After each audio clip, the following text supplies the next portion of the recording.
If you want talk, games, and fun all rolled into one, well, you've come to the right place. This is The Game Show, where host Bradley Clarke and his special guests talk about the world of television game and competition shows. But Bradley's guests aren't here to just talk. They came to play a game as well. What will today's topic be? What game does Bradley have planned?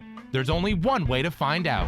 It's time to start the show. You heard the man. Welcome to The Game Show. And here's your host, the Bradster himself, Bradley Clarke.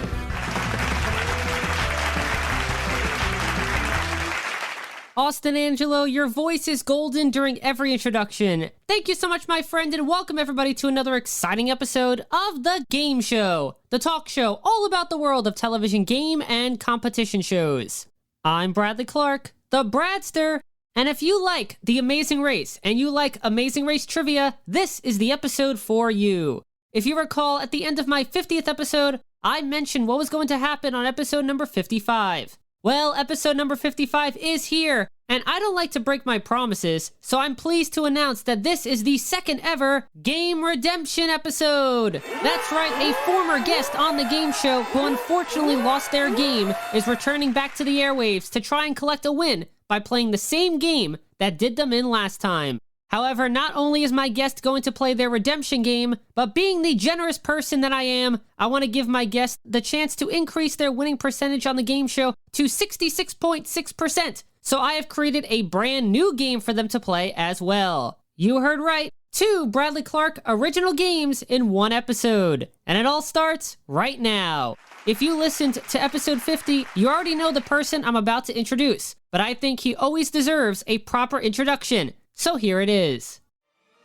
My guest on this Game Redemption episode of The Game Show is one of my more recent special guests. He appeared on episode number 44 to talk about his experiences running the first ever Amazing Race, or the Amazing Race period as he likes to call it, as well as his shorter run on season 11, The Amazing Race All-Stars. Please welcome back onto The Game Show, one half of 4th place team Kevin and Drew from The Amazing Race Season 1, Kevin O'Connor. Kevin, how are you? Bradley Clarke, I'm doing great, thanks. How you been, my friend? I've been well, thankfully, and especially in these times, it's nice to have the chance to talk about something fun and uplifting. So I've been fortunate to be able to continue hosting the show throughout this challenging period. Thanks be to God. Yes, indeed. It's such a thrill to have you on the show again, especially since we are inching closer and closer to that 20th anniversary of The Amazing Race. March 8th, 2021 will be the 20th anniversary of when you began the race at Central Park's Bethesda Fountain, and September 5th, 2021 will be the 20th anniversary of when the first episode aired. Brad fact!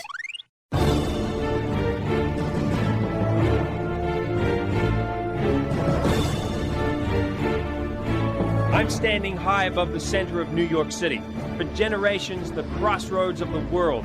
A world that will soon play host to 22 people who have decided to take a break from their everyday lives And embark on a race around the world for $1 million. The contestants will be racing without the benefit of personal computers or cell phones. They've been stripped of all money, credit cards, and maps. Their greatest resource will be each other as they circle the globe in teams of 2. Can these couples withstand the stress of traveling together across almost 35,000 miles? Who will muster the right combination of brains, brawn, and teamwork to win the $1 million? These are the questions weighing most heavily as we get ready to begin The Amazing Race.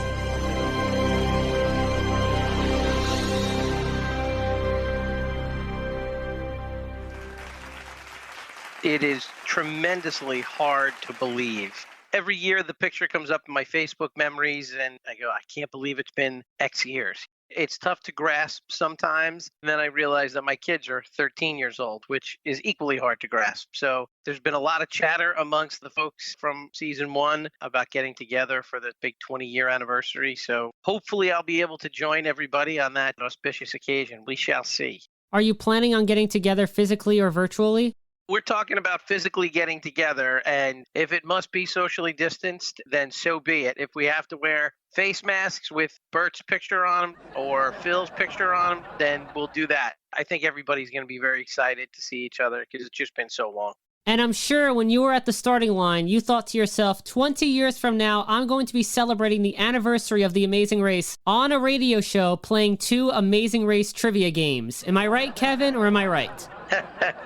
I was able to intuit that, and here I am. I'm taking my second crack at it, and we'll see how it goes. I didn't fare so well the first time around, but let's see what happens the second time. Well, that's what we're here for, redemption. But before we get to the games, let's chat a little first. So first of all, how are you doing during these crazy times? Everything is great. Everybody is healthy, and that's the primary thing. So that's a good thing. I've actually enjoyed the opportunity to spend more time with the family, working remotely 100%. I'm thankful that I have a job that I can actually do and work remotely. So that's a great thing. I'm with Dow Jones, and they've been great to everybody throughout this pandemic. It's been weird times, but in an odd kind of way, it's actually been pretty enjoyable. I don't see all the angst with having to wear a mask when I go out. I'm sure I wish there was baseball games I can go to and that my kids didn't miss out on the soccer season or a swim season. But I think if that's the worst, then we're in pretty good shape. Did you get a cardboard cutout for Citi Field? I did not. In fact, when I first saw it, I almost couldn't believe it. But then I called the Mets front office and I said, hey, I have to do one of these things. And then I said, you know what, there's no chance I'm going to do it because number one, which I kind of figured they wouldn't be able to tell you exactly where they're going to put your cardboard cutout, even though it's only a few thousand of those things. I understand that's a little bit difficult. But what I wanted was I wanted to have it after the season is over. I wanted it back. Like I wanted the cardboard cutout because it's just a hilarious reminder of a more challenging time. And they told me that, no, once we're done with these cutouts, they're going in the garbage. I said, nah, I'm not going to. It's almost $100 to do that. And, you know, I was like, hey, listen, for a good laugh, I'm in for $100. But if I'm never going to get to see it, forget it. I'm out. And you could have put it on a tree and said, this is Kevin's big tree. And then everybody would know that tree, right? Go to Kevin's big tree and make a left. So Drew would have loved it because then he'd be able to identify between different trees that he uses to get around. I'm sure there's lots of trees in Las Vegas where he's currently living that he tells people, yeah, I go to that tree over there and I go down the block from there and I make a right. So yes, it would have been a nice way to identify my tree. If you can please help us, we need to find Batoka Gorge. If you will, please. Where is the big tree? To the left? To the left, yes. Okay, so off the main road. Thank you so much, folks. I'm sorry to interrupt. Drew, come on! Get in the car! Get in the car! Kev, He told me the same thing. Be cordial and nice to these people. Drew, you stop. can't be yelling at me to get in the car when I'm trying to be nice to them. You didn't have to get out of the You fucking have place. to get out of the car. You don't and you have to approach people in an affable, friendly way. Max, you don't do it like you're in New York. Don't listen to him. Don't listen to a word he's saying. You're an idiot. Don't listen to a word he's saying. He said go to the main road, make a right, and then there's going to be a big tree. Under the big tree. Those are the directions you got. It's under the big tree. Now, at the start of the pandemic back in March, The Amazing Race was actually filming its 33rd season and had to stop production after filming 3 episodes. So how do you think the new normal we're living in now is going to affect future productions of The Amazing Race?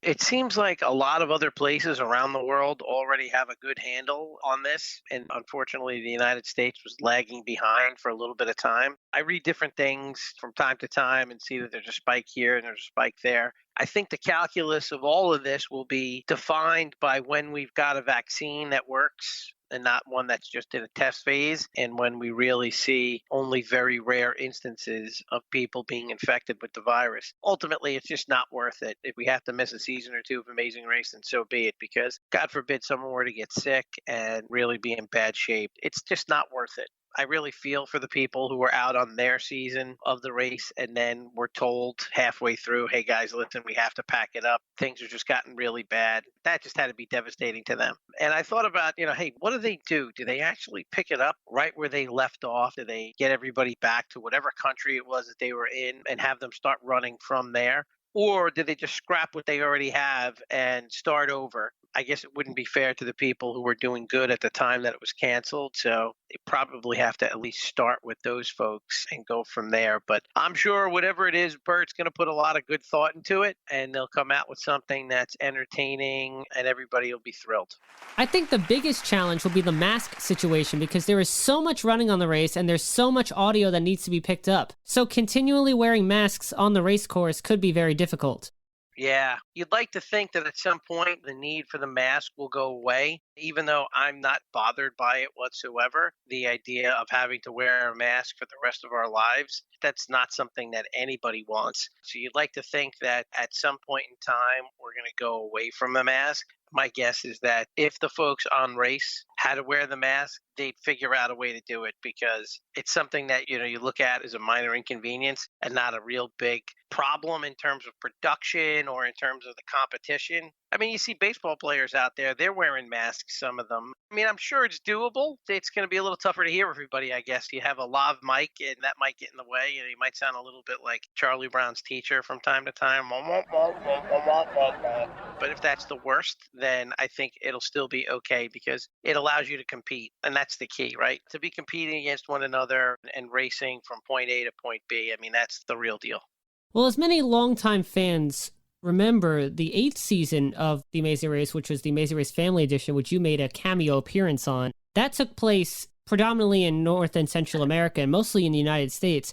So I know that The Amazing Race Canada, for the most part, stays within Canada. And although Family Edition really didn't get the biggest fan reaction, I would think maybe they would try to do a domestic race, because to me, a domestic race is better than no race.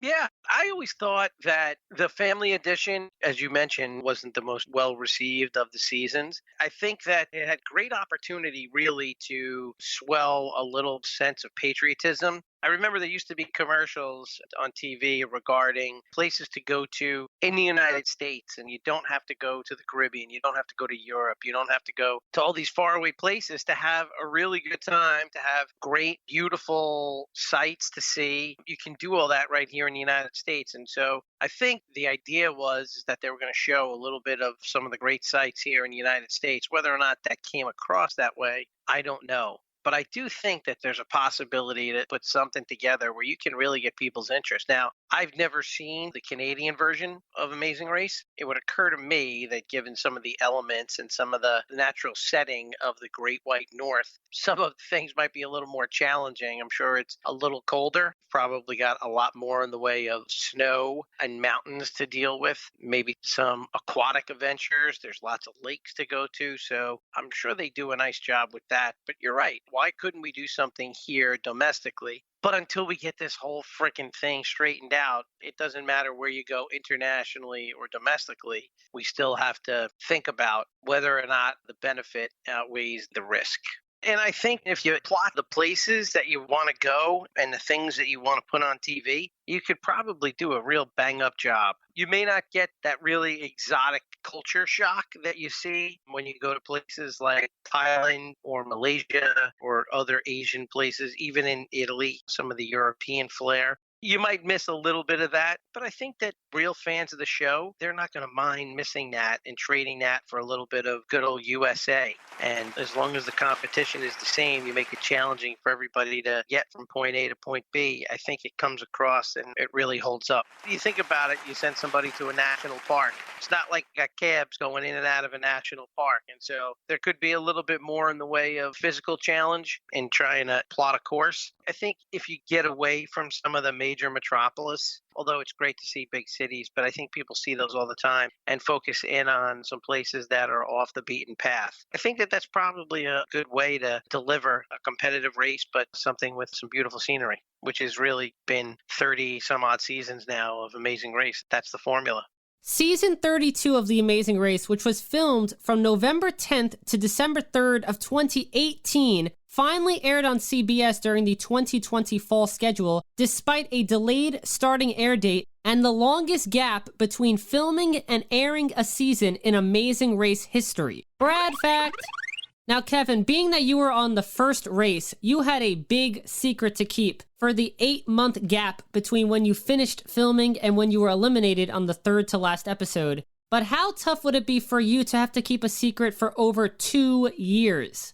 That's rough. And I'll be honest with you, during that first season, if you think about the timeline, we went for the final edition in January. In fact, Drew and I actually watched the Super Bowl in 2001 at our hotel in Santa Monica. And then right after that came the Australian Outback season of Survivor. So we watched the premiere of that as well. So you think about the timing. So we knew about probably end of January. And then we didn't travel until beginning of March. And like you said, we premiered September 5th. So I would say that's probably, you're spot on, about 8 or 9 months. But there were times during, I guess, the period after we traveled to September where we were hearing rumors that it wasn't going to air, that they were pushing it off for another season, that maybe it wasn't going to air at all. So there was all this misinformation that was being passed along, but also that we were looking and finding on the internet. So it wasn't really until they did the upfronts where CBS goes out and they show new programming and bring out some of their stars to kind of make the media excited about their programming. And I had a friend who actually was a media buyer, and he got to see a 5-minute clip of Amazing Race, having no idea that I was on the show, because obviously it was a secret.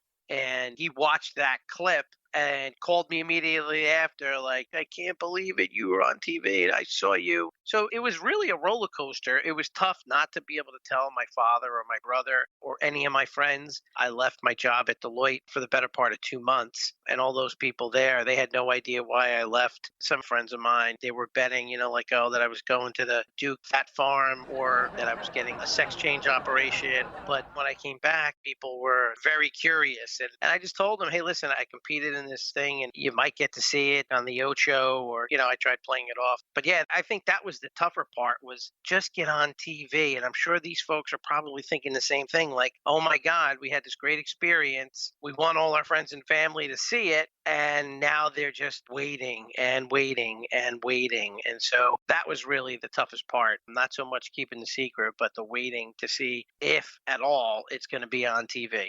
I mean, there was a period of time where Amazing Race was a summer show. Back in the early days, like after the first few seasons, it really became a summer delight, ran with Big Brother. And then they got back to doing the fall and the spring. And so I'm sure these folks are probably hoping the same thing, like, hey, everybody's home. Nobody's going anywhere. Everybody's watching TV. Let's put it on during the summer. It'll be awesome. And then they got pushed back again. So, yeah, that's a little bit deflating. And I'm sure the people who did very well, or the people who won, they're dying to tell their loved ones, hey, you know what? I won $1 million.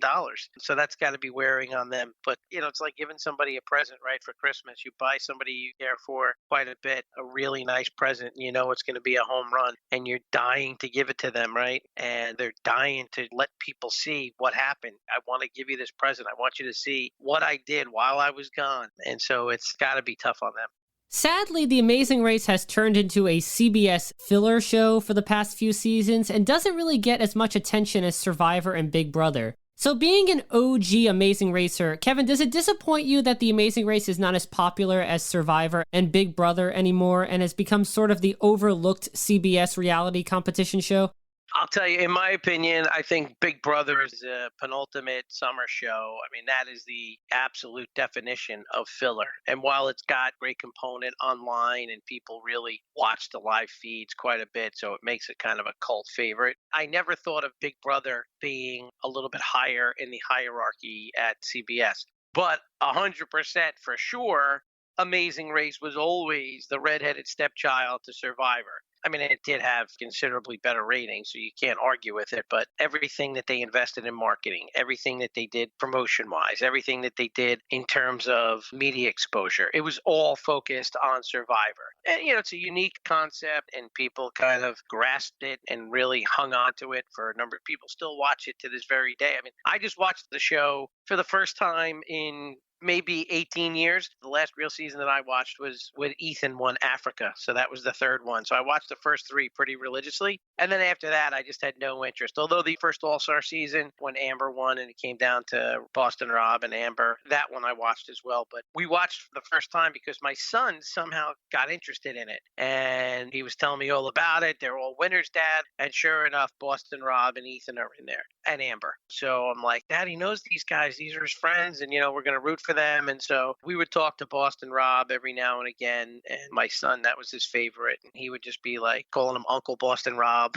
So it was quite entertaining to watch the show through his eyes. And boy, would he get so mad when somebody would do something to Rob or beat him in a competition. He'd be furious. So it was pretty entertaining to watch. So to answer your question, I agree with you 100%. Survivor was always the king of reality programming. I mean, I think it's the king of all of them. I mean, no matter what show you're talking about, CBS, Fox, NBC. The Apprentice, yeah, that did great with our president. American Idol, sure, that did great. Bachelor and Bachelorette, they do okay. But Survivor, I think, is recognized as the best. But what I would tell you is this. While we didn't get the ratings, we have a very loyal following. And I think most of the racers tend to interact with the people who follow the show just because I think there's such a shared passion for it. And then the fact that we won 9 Emmys for outstanding reality programming. Of course, that first season we didn't win, which was kind of crappy because it was our season. But then 9 they won. So I think everybody realizes the better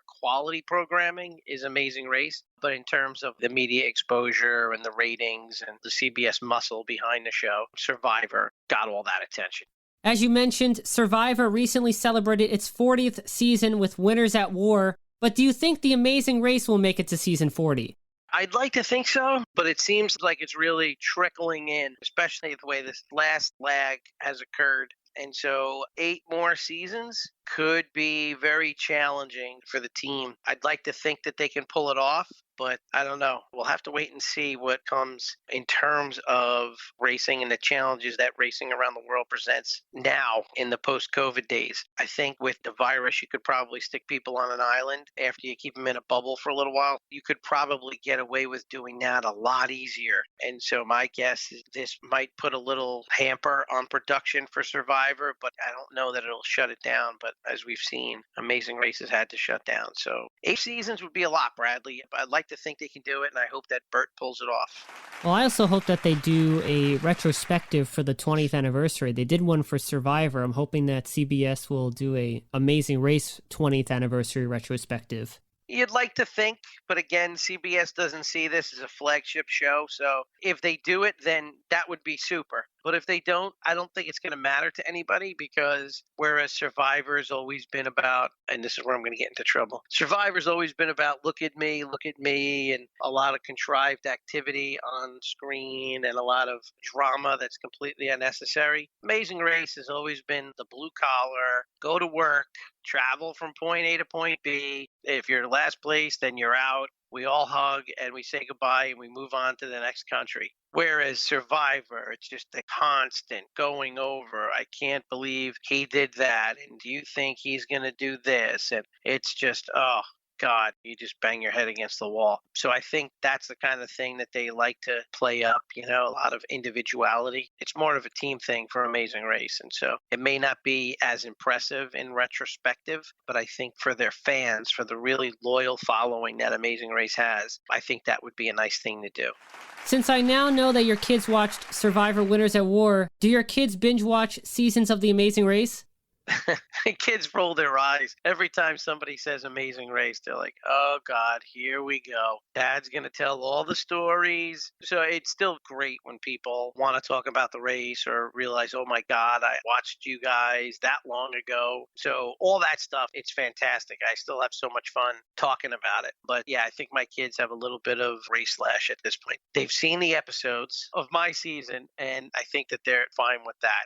So when I had your friend and fellow Amazing Race Season 1 competitor Brennan Swain on the game show, there was one moment we talked about that I wanted to get your side of the story on because Brennan said this is one situation that you and him still argue about. So at the start of Leg 9, there was a bonus scene on the Season 1 DVD that showed you and Drew getting into an argument over cabs at the pit stop in India with Rob and Brennan. Brennan said that it was his cab because he had met the cab driver the day before due to the pit stop time being extended to 60 hours, and he was the cab driver Brennan called and said to come back the following day. However, since you and Drew left the pit stop before Rob and Brennan, you tried taking Rob and Brennan's cab. So Brennan said that it was his cab because he called prior to the pit stop departure time, but you and Drew called for a cab as well. So Kevin, I'm presuming that your side of the story is a bit different than Brennan's, correct? So, Bradley, yes, as you would imagine, my version of the story that Brennan told you is going to differ greatly from the facts or quote unquote facts that he shared. So, here's my side of the story. First, what I will tell you is this. The palace that we were staying at was a remote location. It was not a come as you are type of place. It wasn't like a Vegas hotel. It wasn't the front of the Bellagio that cabs were pulling up to. It had gated access. And so the idea that he saw a cab the day before that and arranged for him to come back and the guy actually took him up on it is just so preposterous. So that was number one. Number two, for Brennan to say, oh, yeah, that's definitely the guy that I spoke to. I mean, we're in India. He's going to speak to a guy driving a cab for 2 minutes and then all of a sudden go a day later or 2 days later, oh, yeah, that's the guy that I spoke to. He couldn't have picked that guy out of a police lineup if there was really a guy that he spoke to. Nonetheless, there was quite a bit of arguing back and forth. And quite frankly, they could have just said, all right, you guys go ahead, take this cab, just have him come and get another one. I don't remember the amount of time that we were ahead, probably just a few minutes. So there was a pretty significant argument. And then, of course, Frank chimes in saying that, well, you guys can't do that. And of course, he would have done it in a second to any of us. So there was all kinds of things going on. And at the time, I think I got a little heated and called them a name that I won't say here. And I'm sure that wasn't on the extras on the DVD. But I told them they had used that pass, that they would not get away with doing that again throughout the entire race. So a little bit of bad blood, but it went away pretty quickly. And I don't think that it slowed Drew and I down at all. So it wasn't really a big deal. But now that I'm thinking about it, we were in Tunisia and I was talking to the lovely young lady that Drew ended up giving his then fiance. He had bought her a bracelet or a necklace or something, and he ended up giving it to her as a thank you. But she really went out of her way to help us. And I worked with her pretty independently to get the best flight out of Tunisia. And if you remember, that occurred just prior to the big Guido Gate incident where they tried stalling us and letting the plane take off, which of course was unsuccessful. But I was working very nicely with this young lady, and I had taken the passports of Emily and Nancy and her crew as well and had 8 seats for us. And we were ready to go and to get the tickets. And of course, Brennan comes over and he goes, hey, can you get us seats as well? And I got a little irritated by that. Like, hey, listen, dude, we're working on 8 seats right here. We're all set. You're going to screw us up. And of course, I was very happy to leave those two behind us because we were running at the front with them. So it would have been great if we were able to leave them behind. And so I was a little annoyed with him right there. But again, it was over in about 5 or 10 minutes when she was able to secure everybody's seats. And then she actually took us and walked us over to the gate herself. It was really a very nice gesture by this young lady, and it really did us a solid. So I think that was really the only 2 times that Brennan and I were at odds throughout the race. And I'm sure he would tell differently that he came over and asked for help and didn't want to mess us up and blah, blah, blah. But he was very happy to mess us up had it happened. So if you ever speak to him again, you can shoot that one back at him and say, well, you know, you guys did stick it to Kevin and Drew on another occasion. See, I always like to get both sides of the story.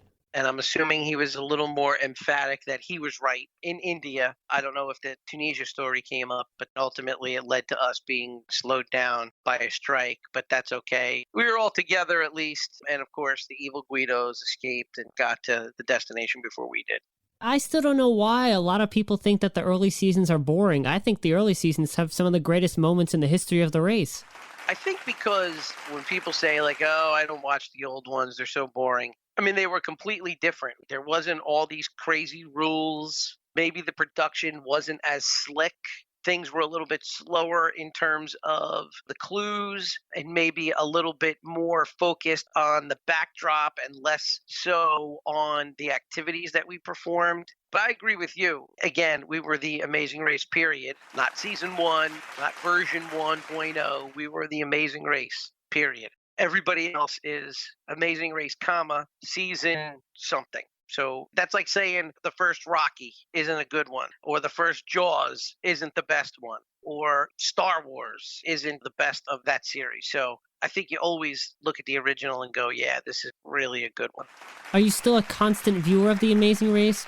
I haven't watched religiously. I think the last season that I saw start to finish was the second All-Star that Cord and Jet and the two guys from the Harlem Globetrotters. I think that was the last season that I watched start to finish. Since then, I've just not. But I do, if I'm flipping channels, I will see Amazing Race, like, oh, look at that. So the last season you watched was season 24, the second Amazing Race All-Stars, which aired back in 2014. Yeah, that sounds about right. Or what they call Amazing Race All-Stars. I still disagree with the casting choices for the second All-Star season when I compare it to the teams who were selected for the first Amazing Race All-Stars.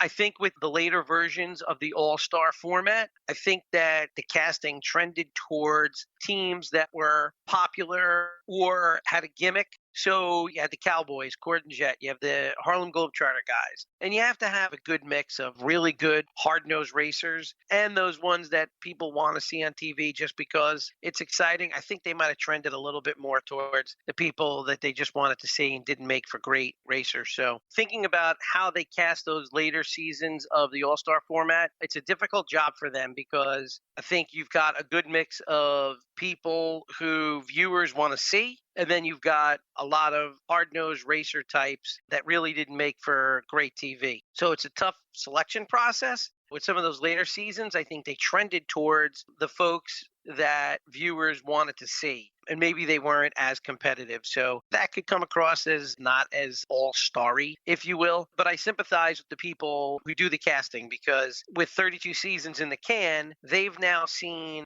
just about everything, right? We had professional wrestlers, we had models, we had internet stars. I mean, just everything. Survivors, Big Brothers. We had just about every relationship type you can think of. They've actually had it already. So finding new teams is a very difficult thing for casting to do. So I sympathize with them, but I will go with your assertion that the first All-Star was really an All-Star season. So the Amazing Race has certainly changed, as you know, not just from season 1, but from season 11 when you last raced. If you were to go back on the show, now there's U-turns and speed bumps, and there's not the luxury of having a fast forward on each leg. Do you think that you and Drew would be able to adapt well to the new, faster-paced race format? I'm not sure. It sounds like it's a lot to get into with all the new rules and stuff like that. Would it be as fun? Probably not. Even the All-Star thing, there were some things in the All-Star format that we were kind of like shaking our heads going, oh God, we have to do this. So it was a departure from that first season, which we remember very fondly. At this point, I don't remember the All-Star fondly whatsoever. But it was an experience, and so I'm happy we did it. But yeah, I mean, if you have to find out what the rules are, then yeah, you got to go along with them. But I don't know that we'd be as stoked about it as we were the first time around. And that's why it's called the Amazing Race period, because it was as the race was originally conceived. Exactly. It was the baby, right? It was the birth of a great concept and the execution of something that people thought could not be done and almost wasn't done. It was just kind of people running around the world crazy trying to figure out how to get this into a TV show. They'll never capture that magic again. Even as a viewer, there is something magical I feel watching the first season that I've never felt watching any other season, so I completely understand what you're saying. Well, Kevin, we have reached the moment you've been waiting for. Just like you had the chance to redeem yourself on the Amazing Race All-Stars, it is now time for your chance to redeem yourself on the game show. Redemption Island, if you will. That's right, Redemption Island. This is the Redemption Game. The Redemption Game.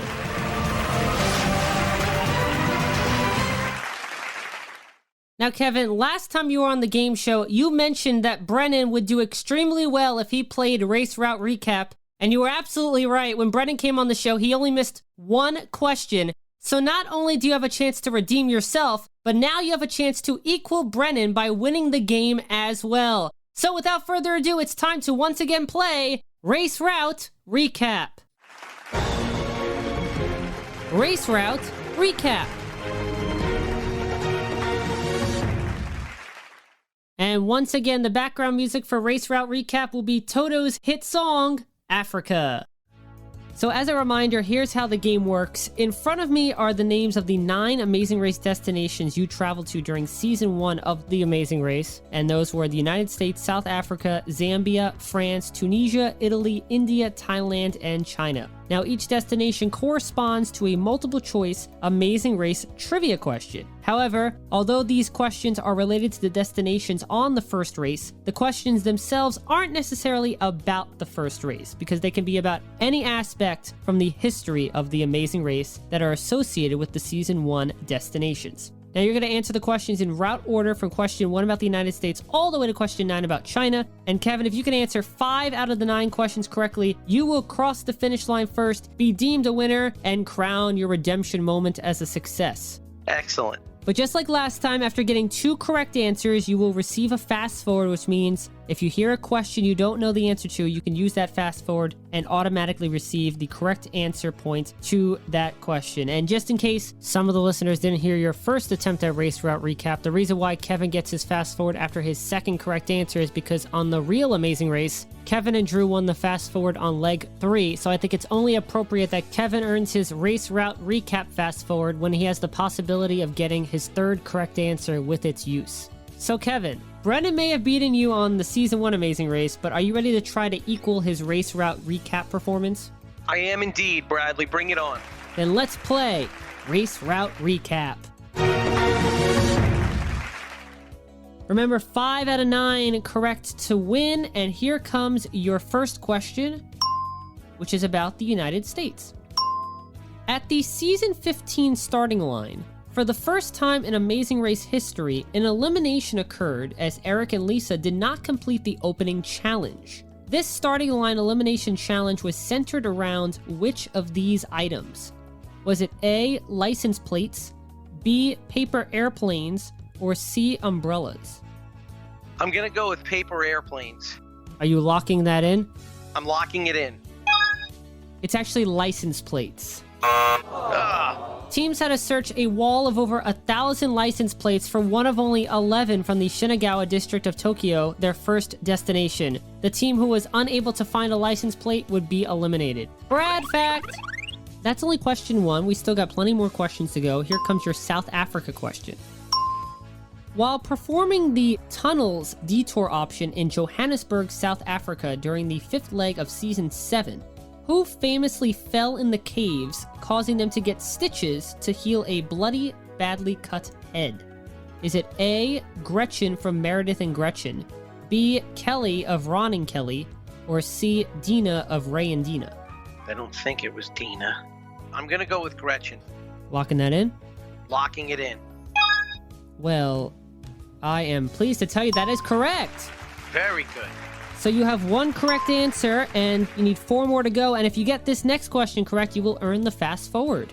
This question is about Zambia. On leg 2 of Season 1, which partially took place in Zambia, for both the near and far detour options, teams had to deliver their photos to the chief at a specific village. Spell the name of that village. Is it A, Mukani, B, Mukini, or C, Mukuni? I believe it is B, Mukini, Chief Mukini of Mukini freaking Village. Are you locking that in? Locking it in. Well, it's actually C, Mukuni. Now, here's where I'll tell you. I can't believe that Brennan didn't point that out, because I remember saying it multiple times. Chief Mukini freaking Village. Yeah. There it is. That's it. Please let there be some left in there. What is this crap? Pictures. Detour. Oh, God. Oh, God. Well, we already Far, near. Bring all 3 pictures to Chief Mukini in Mukini Village. Mukini Village! Mukini freaking Village! Is that what he said? That's where the guy was telling me. Which camera is Come on? on, it doesn't make a difference, right? We got a camera, let's go. What's this elephant? What elephant? This little statue here. It's probably just a tchotchke. Should we take? No, come on! Maybe we should go back to Africa and have to change the name of that, because it's just not working out for me. That's exactly what happened. So you said Mukini Village, but the village name is actually Mukuni Village. The team's next destination is a secret, known only by this tribal chief at Mukuni Village.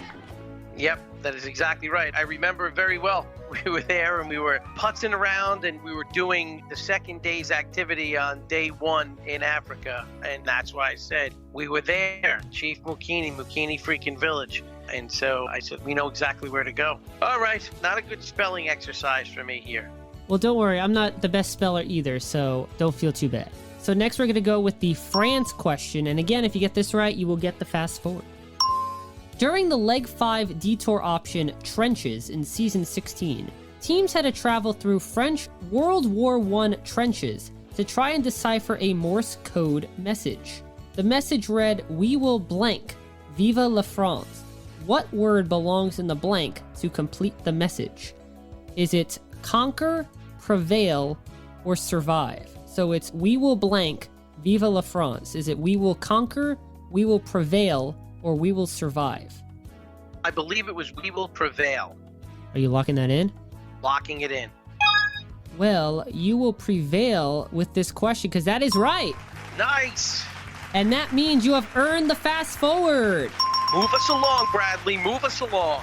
So you have 2 right. You need 3 more correct answers, and you're on question 5. But remember, you do have that fast forward. So if you ever get stuck on a question and want to use it, you'll get the point for that question automatically. Awesome. We are now moving on to question 5 of 9.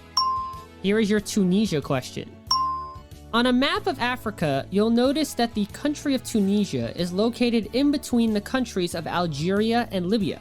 Combined, how many times has the Amazing Race visited the African countries of Algeria and Libya? Is it 0, 1, or 2? I don't remember Libya, but I do remember there being an episode where the flag looked amazingly like the Tunisia flag that we were given. I'm going to say they've been to Algeria once and Libya 0 for some total of 1 time for those 2 countries in northern Africa. Lock me in. So you say 1, and it's actually 0. So there's definitely another country. I remember seeing the flag and going, oh my God, that looks just like Tunisia. That's the Tunisia flag. And I remember during our season, when we got that flag, we were down in the port of Marseille in France. And somebody had told us that you need to go to Algeria based on that flag. And it turned out it was Tunisia. But when I saw the flag in another episode, I said, that's Algeria because it's not the Tunisia flag, but it looks just like it. But they've never been there, huh? Never.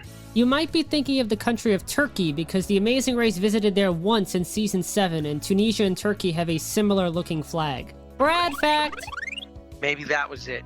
You have 4 questions left, and you need 3 more correct answers. Keep in mind you still have the fast forward, but you need to get 3 out of the next 4 correct. All right. And here comes your Italy question. After Season 1, the next visit to Italy on the Amazing Race was during legs 1 and 2 of Season 4. Which of these major Italian cities was not visited by the racers on legs 1 and 2 of Season 4?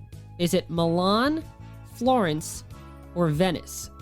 I do remember there being gondolas, and so I'm going with Venice having been in that season. I'm going to choose Florence because to get in and out of Italy, I believe Milan, for some reason, there were lots of flights in and out of Milan. Having been to Milan, I'm saying Florence. Lock me in. You gave a good explanation, and that was all right because you are correct. Yes! Awesome. Yeah, they visited Milan in leg 1 of Season 4, and Venice was leg 2. Brad fact! Excellent. So you have 3 correct, 2 more for the win, so you need 2 out of the next 3, and you still have your fast forward. Here comes your India question. All right. Which season featured a speed bump in Mumbai, India that required the team to successfully perform a series of yoga poses taught by a yoga master to continue on with their race? Was it Season 12, Season 14, or Season 18? Not even going to give this a thought, Bradley. I'm going to take the fast forward here. All right, so you're going to use your fast forward. If you had a guess, which one would you have picked? I'll pick 18 because it's my wife's birthday. Good thing you used your fast forward because it was Season 12. 12 it was. Okay, good. I'm glad I didn't guess. Kint and Vixen had to complete this speed bump in leg 8, And that was the first ever speed bump task in the history of the Amazing Race. Brad fact! Wow, how cool is that? By Kenton Vixen. See, you learn something about the Amazing Race every time you chat with me. Every time I get more knowledge. So here's where we are. You have 4 correct answers. You need 5 to win. There are 2 questions left. All you need is to get 1 out of the next 2 correct, and you will gain redemption. Here we go. This is Thailand. My favorite place. Leg 5 of season 19 in Thailand featured which of these? A U-turn placed before the detour. B, a U-turn placed after the detour. Or C, no detour at all. So a U-turn placed before the detour, that would be rough. I'm going to go with U-turn after the detour because that's going to make for good TV, and I don't have any logical reason to think one of the other 2. So lock me in on U-turn after the detour. Unfortunately, the answer was no detour at all. No detour at all. Yeah, leg 5 of season 19 in Thailand featured 2 roadblocks, no detour. Brad fact! All right. Well, so it all comes down to China. Just like on season 1, it all comes down to China. It all comes down to China. Let's do it here in China, Bradley. Let's do it. Here we go. Your China question is, for the win. On the 10th leg of season 11, The Amazing Race All-Stars, the remaining 4 teams visited Hong Kong, China. Which of these teams also visited Hong Kong during their first season on the race? Is it A, Charla and Myrna, B, Dustin and Candice, or C, Oswald and Danny? All right. So Myrna and Shmyrna, I don't believe it was them. Dustin and Candice, I don't know. But I know Danny and Oz, I watched that season in its entirety. And I remember that there was a point in time where they were really enjoying it. And I want to say that they were in Hong Kong at that point in time. So I am going to go with Danny and Oswald. Lock me in.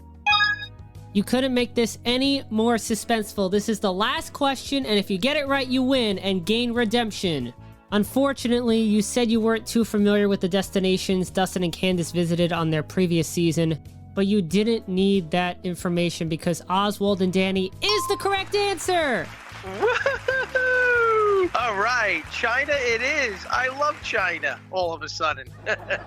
So Kevin, let me officially announce that you have won this game of Race Route Recap and redemption has been bestowed upon you!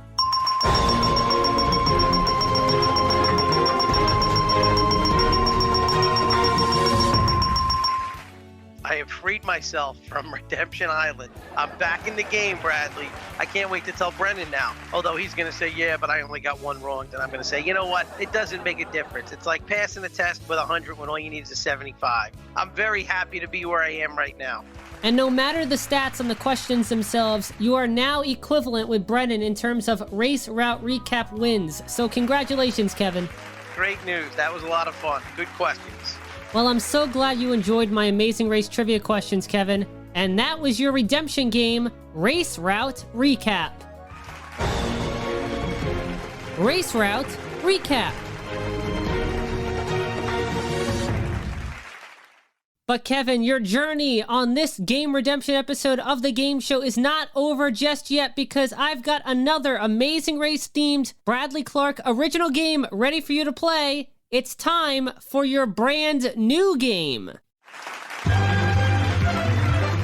Brand new game.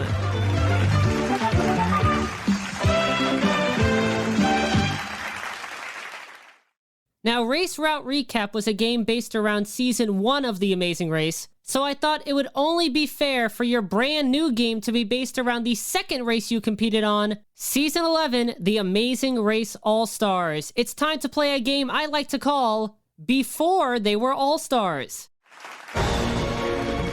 Before They Were All-Stars. All right, let's do it. And the background music for Before They Were All-Stars will be the hit song All-Star by Smash Mouth.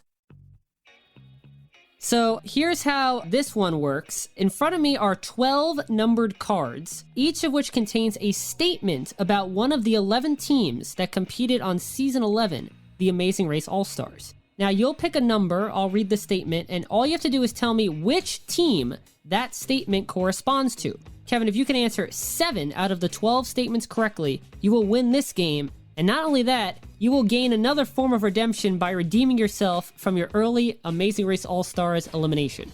Awesome. I can use that, that's for sure. Now, keep in mind, though, the answer to a statement might be a team by the name of Kevin and Drew. Multiple statements might correspond with the same team, and there's always a possibility that a team is not the answer to any of the statements. All right. So with that all in mind, are you ready to see how much you really know about the All-Star teams? I am ready indeed. Then let's play before they were All-Stars. Now remember, 7 out of 12 correct answers are needed for you to win. And which of the 12 cards would you like to start with? Let's start with 3. I've got triplets, so 3 is my lucky number. Number 3, and here's your first statement. During leg 8 of their original race, this all-star team finished the leg in first place, even when 2 teams completed the fast forward while intersected. I'm going to go with the ever resourceful and tough to shake Terry and Ian. You locking that in? I'm locking it in. It's actually Dustin and Candace. All right. Well, I missed that one, so I'll just get 11 out of 12, and that's all.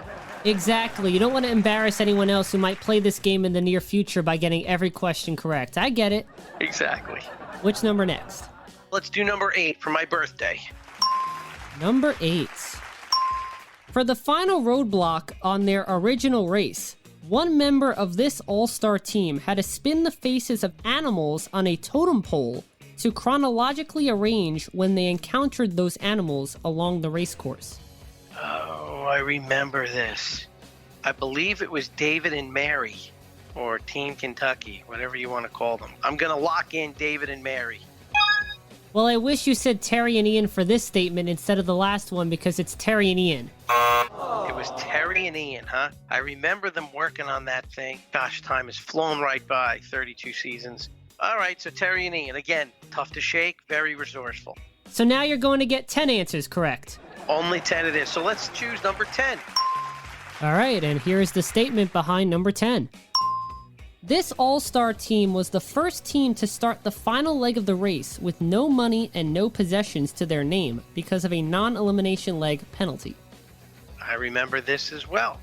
It was definitely one of the later seasons. Wasn't Uchenna and Joyce? I don't believe it was Uchenna and Joyce. Definitely wasn't John Vito and Jill. Now, the other thing that screws this up is that you've got Eric and Danielle, the winners of our All-Star season. And I know for sure that Danielle was not in the final leg of her season, but Eric and his buddy, I believe they came in second, and no money and no possessions. I'll tell you that if the answer is Eric and Danielle, it would have to be in relation to both of them. So it wouldn't be just Eric or it was just Danielle. So let's see. I know it wasn't the Guidos. I know it wasn't us. I know it wasn't John Vito. I know it wasn't Danny and Oz. I don't think it's Terry and Ian. Was it Rob and Amber? Couldn't have been Rob and Amber. Myrna Schmyrna. I don't think it was them because she would have been crying her eyes out. You know what? I'm going to throw it out there. I'm going to go Uchenna and Joyce. Lock it in. That was a long roundabout way to the correct answer. Yes. All right. Nice. You're on the board. I'm on the board. Thank God. Not going to get shut out. What numbered card do you want next to try and make it 2 correct in a row? I'm going to go with number 1 in honor of my wife. She's the number 1 in my heart. And so I'm going to go with number 1, Bradley. You're going with number 1, and here is the statement. This was the only all-star team to have visited the country of Uruguay as a previous race destination. Wow, Uruguay. I don't have a very strong recollection of teams in South America, so it would likely be on one of the later seasons of the race. And so I am going back to Mary and David. David and Mary, Team Kentucky, lock me in. No, it's not David and Mary. The answer had to be a team who was the only all-star representative from their original season, since only one team visited Uruguay. And so the correct answer is Sharla and Mirna, or Mirna and Shmirna. Mirna and Shmirna. Good for them going to Uruguay. And building on what I just said, it couldn't be David and Mary because they weren't the only team on season 10. Who was the other team? The Beauty Queens. Brad fact! Oh, they were. I can't believe it. I thought it was just Mary and David. See, I didn't watch that season very closely, obviously. So they competed on 2 consecutive seasons together. So that was a little bit of a stretch now that we're talking about it, right? You take 2 people from the previous season and you put them in the All-Stars. That was bad on their part. Yeah, I agree. I wasn't surprised Dustin and Candace got selected for All-Stars, but I was surprised David and Mary were chosen, since on season 10 they finished in 6th and avoided elimination twice due to a non-elimination leg. Brad fact! Interesting. I think that goes back to what we were talking about earlier. They picked the teams that people wanted to see again, not necessarily great racers. But thankfully for you and Drew, the two of you were both great TV and great racers during your first race. Well, thank you. Certainly appreciate that. And I have to agree, we did good that first time around, as I've said multiple times during our multiple conversations. So we earned our spot. All right, so you have 1 correct answer still, and what number would you like next? Let's go lucky number 7. Lucky number 7 it is, and here comes the statement. This all-star team was the first team to win multiple legs on a single season. The first team to win multiple legs.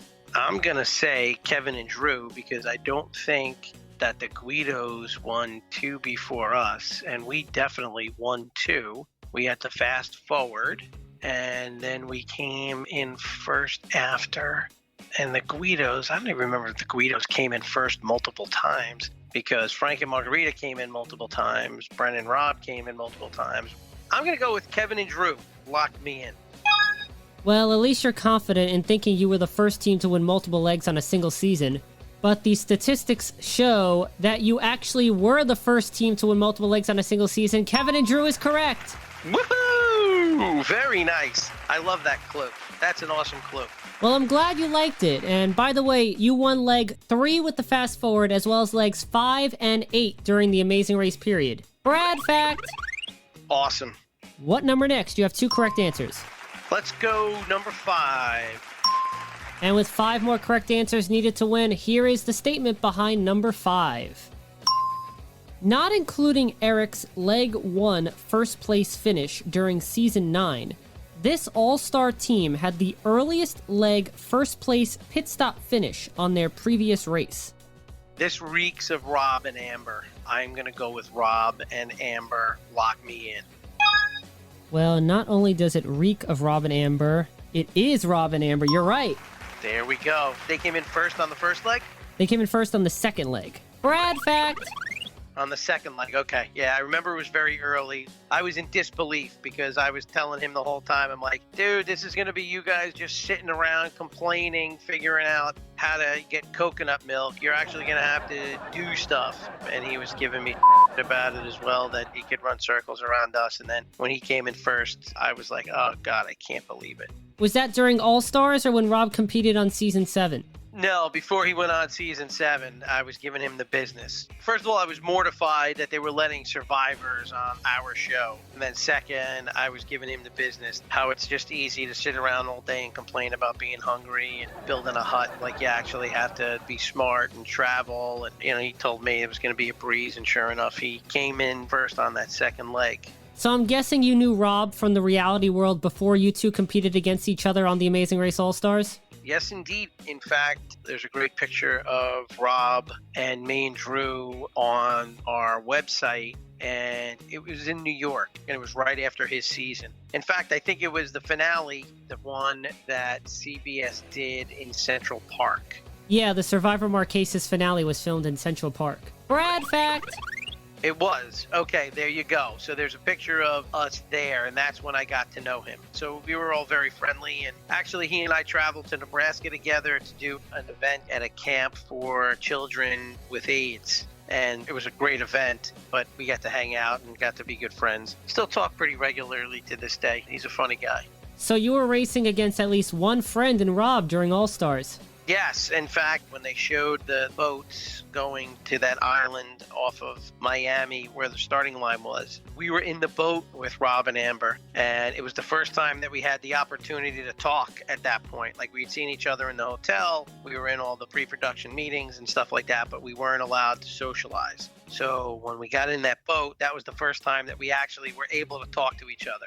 And we took an oath right there in that boat. We said, look, no matter what, no matter how far either of us gets, we're going to stick together. Don't have to let anybody else know. I'm not going to screw you. You're not going to screw me. Because again, we were all very friendly. I knew Amber even before I knew Rob because Amber was on the Australian Outback. And as I mentioned earlier, we presented her with the award for People's Choice for Australian Outback. So I knew her even longer than I knew Rob. Hey, next year I think we should try and get on Temptation Island. I heard they're going to have it on Staten Island. Yeah, just what they need to see you in a thong. Maybe we can talk to Kevin and get on King of Queens instead. And your favorite reality-based television program for this year is Survivor, the Australian Outback. Speaking on behalf of Survivor, the Australian Outback, Tina Wesson and Mark Burnett.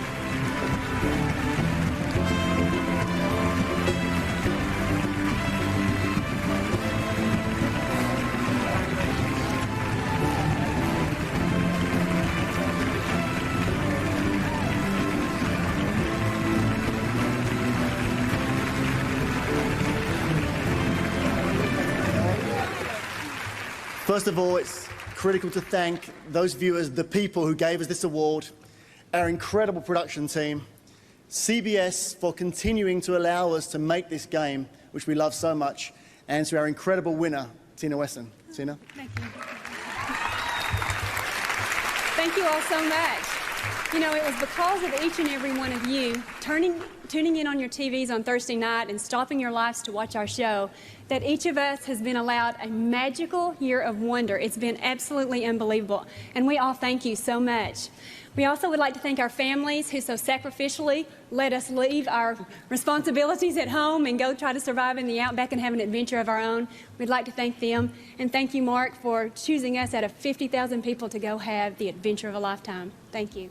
It was nice to be in the boat with them. I don't think it was any mistake that our boat was boat number one with them and us in it. I think we were the two most compelling teams in terms of the group that they had assembled. So it was just a lot of fun. I remember sitting in that boat freezing because it was going so fast. But that was actually the first time that we chatted and said we were going to stick together. It's too bad we never got to see the Kevin and Drew and Rob and Amber alliance play out. Yeah, we didn't, unfortunately. I don't even remember bumping into them in the two legs that we had. We were gone so fast. But what was great was the time after that we spent in Acapulco after being eliminated. That was good fun.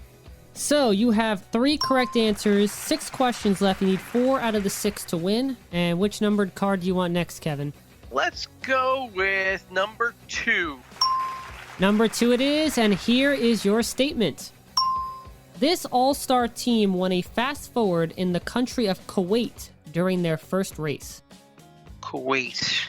So it's not Myrna Shmyrna. Again, there could be more than one clue applicable to one of the teams, correct? Yes.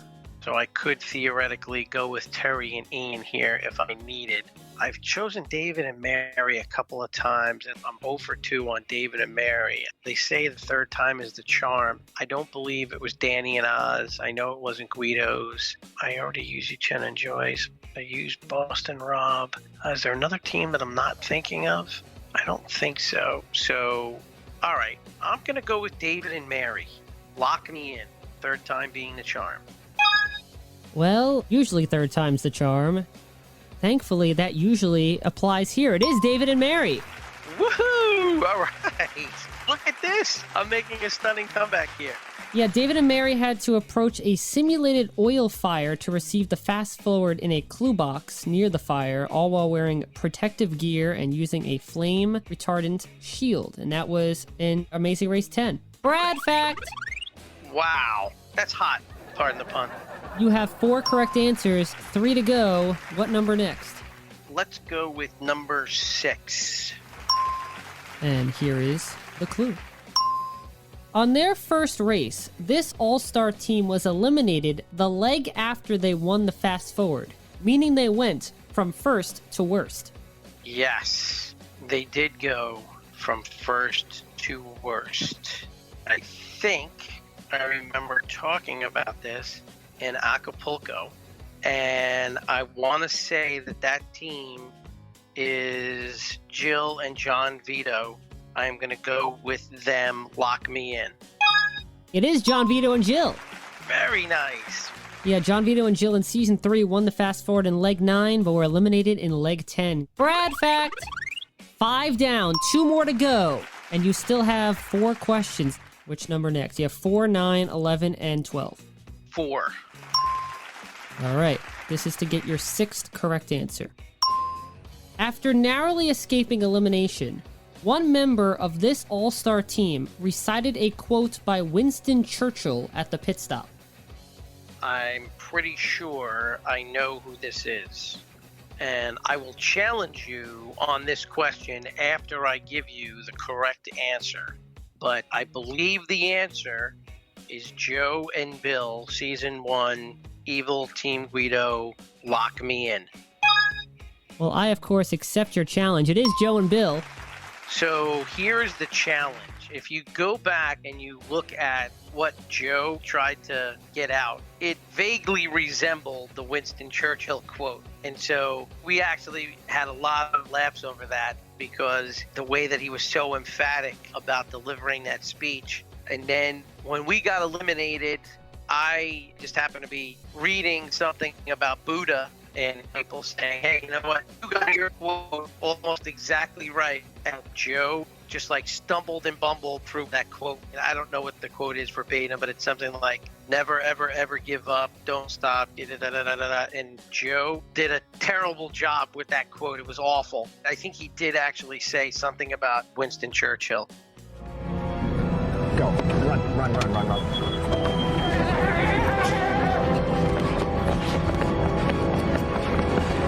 Welcome to China. Thank you. You are third team to arrive. Oh my God.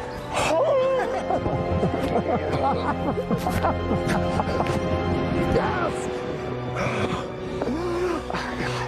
We have been telling each other, remember what Winston Churchill said in the darkest days of World War II during the firebomb of Britain. Yes. Never give up. Fight to the end. Fight till you die. Just go on. We'll die trying. Oh, here it is. I see you. Got him. Where are they? We gotta be here. Welcome to China. Welcome to China. Oh, thank you. Welcome to China. Thank you. What number are we? Break us the bad news, Phil. I'm sorry to tell you, you guys are the last team to arrive. That means you guys have been eliminated. It was all coming together. We knew it. It was all coming together. And then it's over. What are you gonna do? It was a lot of fun. A lot of fun. You hate to leave this early, but someone's got to go. That's it. This has been grueling. Physically, mentally, emotionally. We have nothing to be sorry or ashamed of or nothing to regret because we gave it our all. I was reading a thing in a book about the teaching of Buddha, and it said, when you speak, just speak. When you feel, just feel. When you see, just see. When you hear, just hear. And the last one is when you know, just know. And we can walk away here knowing that, you know, we did our best and it just didn't work out. We gotta go get our stuff out of the cab. He's all the way on the other side of China.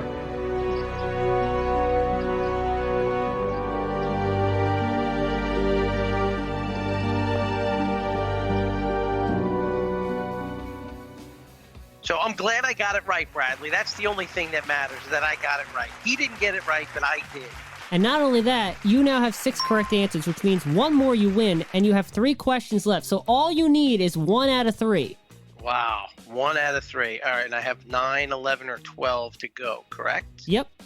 All right, so I'm going to go with number 9. I go with number 9 because my all-time favorite soccer player, other than my 2 kids, is Italy's Giorgio Canaglia, who played for the Cosmos in the late 70s, early 80s. He was this tremendous player, had a great big personality, and he was the king of New York for a while. So I'm going to go with number 9 for the win, Bradley. Tee it up. Here it is. This all-star team was the first team to ever be spared from elimination on the second-to-last leg of the race. Spared from elimination on the second-to-last leg. Wasn't season 1. Don't believe it was Rob and Amber. Can't say whether or not it was Dave and Mary. Terry and Ian, we already have an answer for them, and I don't think that they were spared that way. I am going to go with Dustin and Candace. I'm really hesitant to lock them in.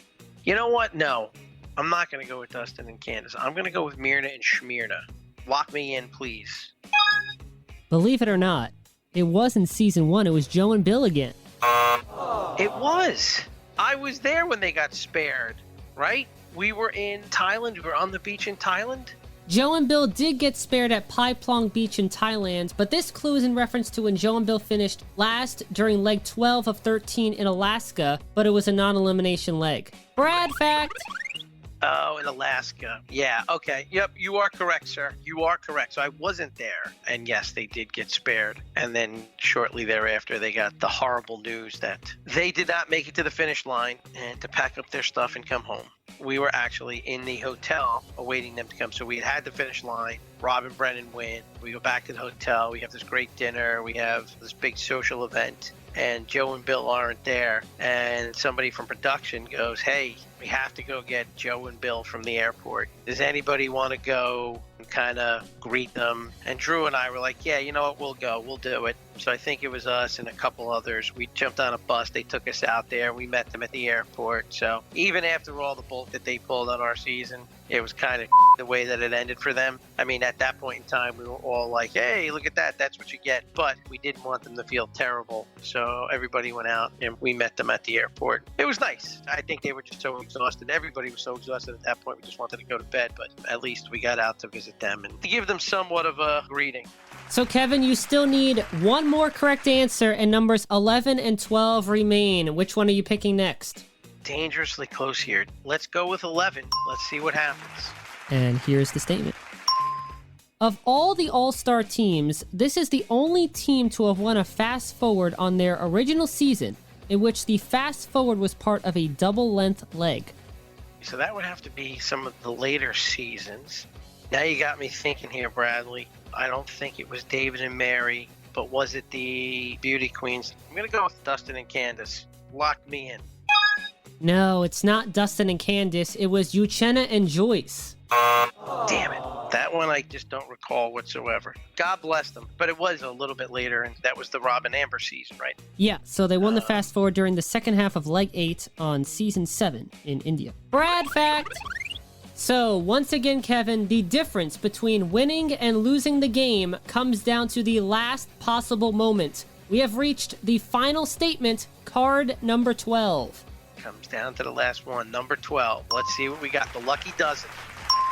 Having used the yield on their original season, they became the final first-time racing team to exercise their yield power prior to the reintroduction of the yield in season 32.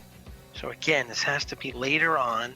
So when I think of later on, I think of Kentucky, I think of Beauty Queens. I don't think Myrna and Shmyrna were that far into it. Am I missing somebody else? I talked about us, Guido, Danny and Oswald. There was no yield then. I don't think there was a yield for Terry and Ian. You know what? I'm going to go with Dustin and Candace. Lock it in. You tried to win by answering Dustin and Candace on the last statement, which didn't work out, and your thought process was correct by saying it was a later season. The clue is about season 10, which the Beauty Queens were on, but David and Mary were also on season 10. Thankfully, though, the correct answer is Dustin and Candace, so you win!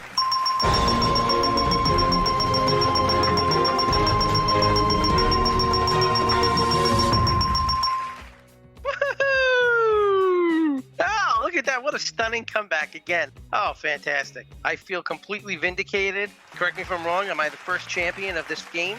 You are. This is the first time I've played this game, and you are the inaugural winner of Before They Were All-Stars, period. And I was going to say, Kevin, the champion, period. That's right. You are the official first-time winner of Before They Were All-Stars.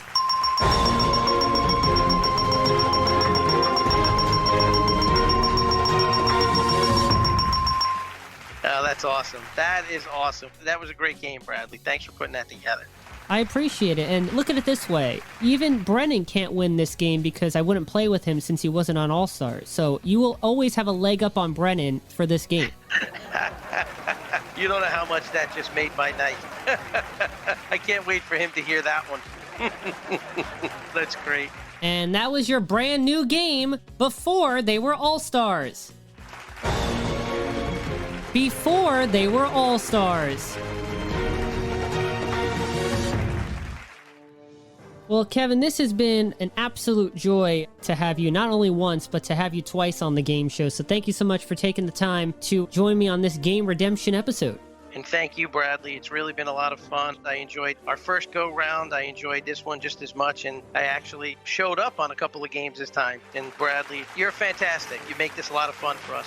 Well, thank you. That truly means a lot. And congratulations again on redeeming yourself, not just playing Race Route Recap, but also for redeeming your Amazing Race All-Stars placement by winning the Before They Were All-Stars game. Yes, sir. I'm feeling redemption. Well, that's what the game redemption episode is all about. Well, thank you again, Kevin. Happy 20th anniversary to the Amazing Race period, and I look forward to speaking with you again soon. I will look forward to it, Bradley. Thank you again. I really enjoyed this. I'm so glad you had a great time, and I hope you and your family stay safe and stay healthy. Thanks, bud. Be well. All right, take care. Bye now. Bye-bye. And before I sign off, it's time for another Bradley Parody. Bradley Parody. This is a brand new feature on the game show in which I create a parody song about an aspect of this episode. And I was really excited to make a parody for this episode because it would be my first ever Amazing Race themed Bradley parody. Well, my excitement turned into action because an Amazing Race themed parody is what I created, and I'm thrilled to share it with all of you listeners now. So, to the tune of Seal's hit song Crazy, here is Bradley parody number 6, appropriately titled Amazing.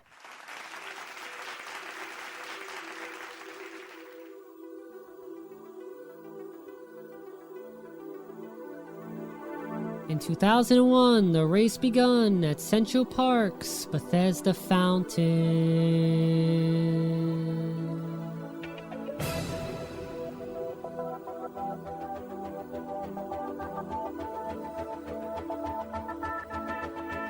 And Phil said, go.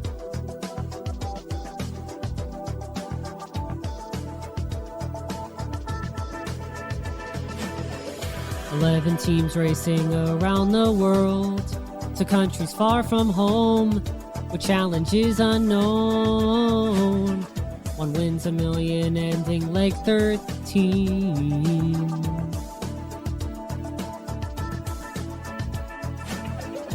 Teams are made up of married couples, as well as best friends, and separated parents. Relationships will be tested on this trip.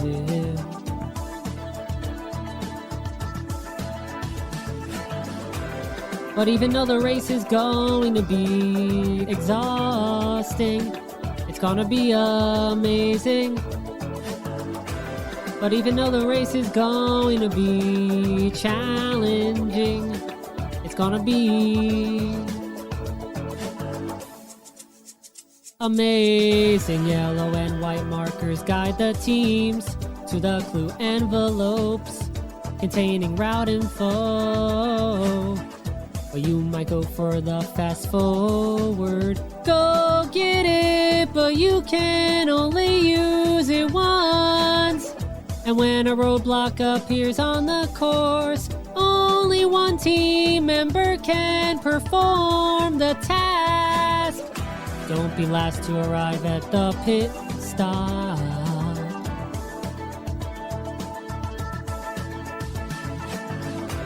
But even though the race is going to be grueling, it's gonna be amazing. But even though the race is going to be tiring, it's gonna be... Teams fly, walk, and drive on the race that is amazing.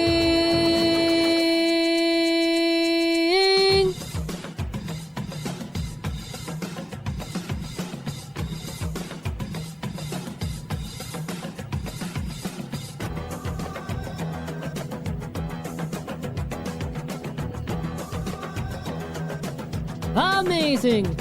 Out of 22 people, only 2 will survive and win the amazing race. At the Unisphere is where they will cross the finish line and win the amazing race. After 9 countries traveled and 35,000 miles, it was amazing. Amazing! On this life-changing journey, there were so many lows and highs. It was amazing, amazing, it was amazing, amazing. Oh, but even though the race was definitely exhausting, it's certainly amazing. But even though the race was definitely challenging, it's certainly amazing! But even though the race was definitely grueling, it's certainly amazing. But even though the race was definitely tiring, it's certainly amazing. I hope you truly think the parody song Amazing was amazing to listen to. And that was this episode's Bradley Parody.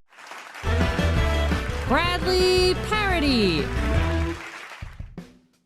Well, that's gonna do it for my 55th episode of The Game Show. My thanks once again to 4th place finisher on The Amazing Race Season 1, Mr. Swing You Fat Bastard Swing himself, Kevin O'Connor, for being a part of my 2nd ever Game Redemption episode of The Game Show.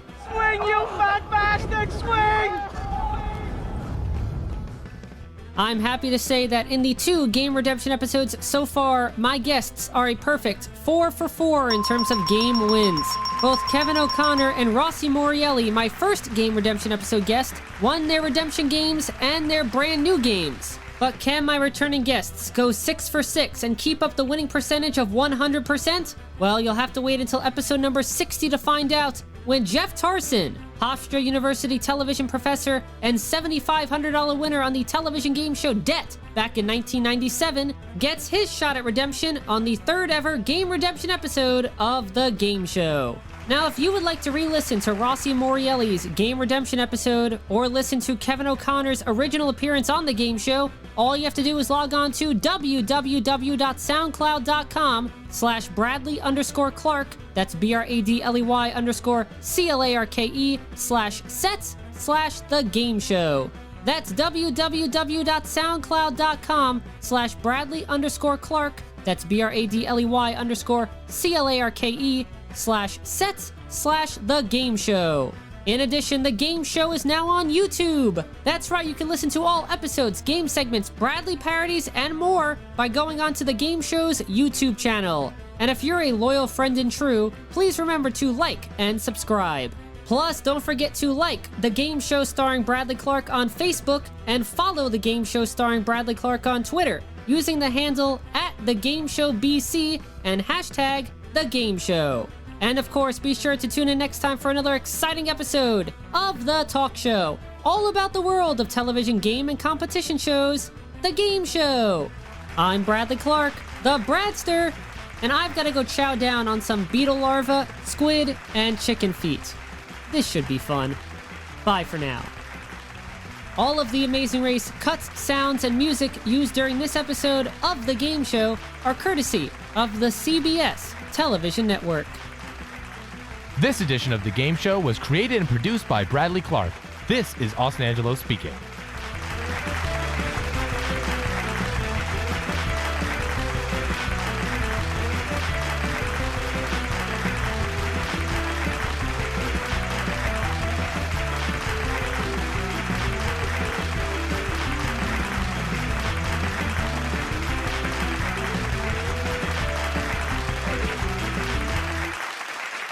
The Game Show is a Bradley Clarke production. Get your game on.